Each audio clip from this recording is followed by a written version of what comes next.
পূর্ব মেদিনীপুর জেলার এগরা 1 নম্বর ব্লকের পাঁচরোল গ্রাম পঞ্চায়েত কল্যাণপুর গ্রামীণ মেলাকে ঘিরে শুক্রবার উপচে পড়া ভিড় মুখরিত হয়ে উঠেছিল স্থানীয় ক্লাব প্রাঙ্গণে। কল্যাণপুর যুব সংঘ এবং স্থানীয় গ্রামবাসীদের উদ্যোগে আয়োজিত এই 53 বর্ষের ঐতিহ্যবাহী মেলাকে কেন্দ্র করে গোটা এলাকায় ছড়িয়ে পড়ে উৎসবের আবহ। দীর্ঘদিনের প্রাচীন উৎসবকে কেন্দ্র করে এই দিন প্রায় 10,000 মানুষের মধ্যে নারায়ণ সেবার আয়োজন করা হয়। পাশাপাশি অনুষ্ঠিত হয় সরকারি বিভিন্ন প্রকল্পের সচেতনতামূলক প্রচার, যাত্রাপালা, সামাজিক ও সাংস্কৃতিক অনুষ্ঠান।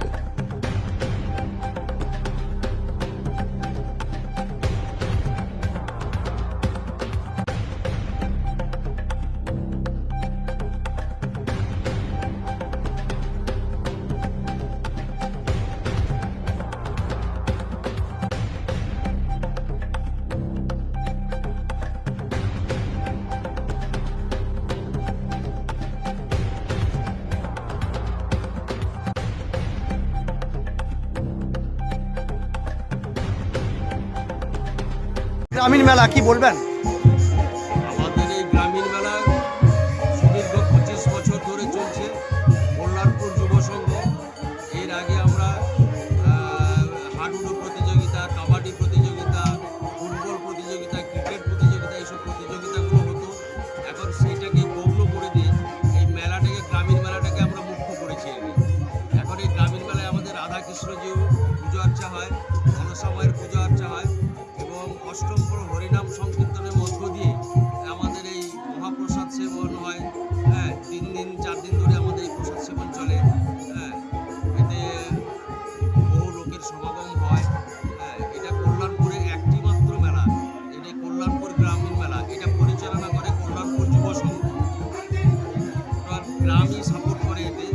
বাইরে বহু ডোনার থাকেন, এখানে বহুজনের এখানকার চাহিদা রয়েছে, প্রয়োজনও রয়েছে আমাদের সাথে। আমরা সমাজসেবামূলক কাজও করি, বহু কাজ আমরা সমাজসেবা করেছি। আমরা গভর্নমেন্টের প্রচুর স্কিমও করি, লো কস্ট ল্যাট্রিন থেকে শুরু করে সমাজ কল্যাণ দপ্তর থেকে আমরা কনভেন্স কোর্স, পালোয়াদি, এইসব স্কিমও আমরা একসময় করেছি। এখন এর আগেও আমরা কয়েক বছর আগে মমতা ব্যানার্জির দেওয়া প্রতি ক্লাবকে 5,000 টাকা এই ক্রীড়া এর জন্য, সেটাও আমরা করেছি।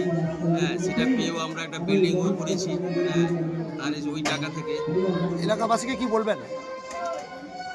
এলাকাবাসী আমাদের সাথে যথেষ্ট সহযোগিতা করে এবং খুব শ্রদ্ধার সাথে, এবং সবাই কিন্তু এখানকার যুক্ত থাকে এবং এই জন্যই এলাকাবাসী আমাদেরকে পছন্দ করে বা আমাদের সাথে যুক্ত থাকে। আমরা প্রচুর সমাজসেবামূলক কাজ করি। অসুখ বিসুখ থেকে শুরু করে চক্ষু ছানি অপারেশন থেকে, ব্লাড ডোনেশন ক্যাম্প থেকে বহু কিছু সমাজসেবা এবং এর কাজগুলো করি আমরা। সেই জন্য এলাকাবাসীও আমাদের সাথে সবসময় যুক্ত থাকে। আপনার নাম? আমার নাম শ্রী দেবব্রত জানা। এই ক্লাবের আমি এই কল্যাণপুর যুব সংঘের সভাপতি। লাইব্রেরি চলছে, স্থানীয় হাই স্কুলের ছাত্রছাত্রী এবং এই এলাকার গ্রামবাসীরা পুস্তক নিয়ে তারা পাঠ করেন। বিভিন্ন টাইপের পুস্তক আছে, শুধু পাঠ্যপুস্তক নয়, বয়স্কদের ধর্ম এবং বাচ্চাদের ধর্ম বিভিন্ন ধরনের বই তারা ব্যবহার করে থাকে। সেই ক্লাবটা এখন, সেই লাইব্রেরিটা এখন এই মাটির ঘরে খুবই ভগ্নপ্রায় অবস্থা। চেষ্টা করছি যদি একটা ঘর তোলা যায় লাইব্রেরির জন্য, বইটা যাতে বাঁচানো যায় এবং এই পাঠকদের যাতে সাহায্য করা যায়, যার জন্য প্রসেসটা চালিয়ে যাচ্ছি। যদি কোনো ডোনার থাকেন সবার কাছে আমরা আবেদন রাখবো, যদি এগিয়ে আসেন তাহলে আমাদের উদ্দেশ্যটা পরিপূর্ণ হবে। এই ক্লাব সম্বন্ধে একটু বলে নিই। এই ক্লাবটার নাম হচ্ছে কল্যাণপুর যুব সংঘ। এই যুব সংঘ আমাদের গ্রামেরই ছেলে, বর্তমানে প্রফেসর ডক্টর লক্ষ্মীনারায়ণ মাইতি,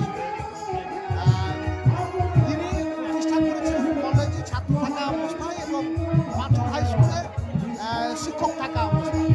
সেই ক্লাবটা আজকে এত বড় হয়েছে, বিরাট মহিল হয়েছে। তার প্রচেষ্টা এবং তার সবাইকে যুক্ত করে সমাজসেবামূলক কাজে তিনি আমাদের হাতে করে দেওয়াটা, সেই থেকে আজকে আমার কাছে আপনার নাম? 7 দিন ধরে মেলা বসে। বিভিন্ন অনুষ্ঠানের মধ্যে সাংস্কৃতিক অনুষ্ঠান হয়, যাত্রা হয়, নৃত্যশিল্পীদের নিয়ে প্রতিযোগিতা হয়, স্থানীয় শিল্পীদের উৎসাহ দেওয়ার জন্য সেখানে নাচ গানের ব্যবস্থা রয়েছে, অর্কেস্ট্রা হয়। এইভাবে আমরা এবং অন্য রয়েছে হয়। সব গ্রামবাসীরা পল্লীবাসীরা এই মেলার জন্য তারা সারাটা বছর অপেক্ষা করে থাকেন, দারুণ আনন্দ করেন। এখানে বাচ্চাদের জন্য নাগরদোলা, বাচ্চারা যে নাচানাচি করে, তারপরে এখানে অনেক দোকানপাট বসে, সবাই এখানে কেনাকাটা করে। আপনার নাম? আমার নাম কৃষ্ণচন্দ্র জানা, বর্তমানে আমি সম্পাদক।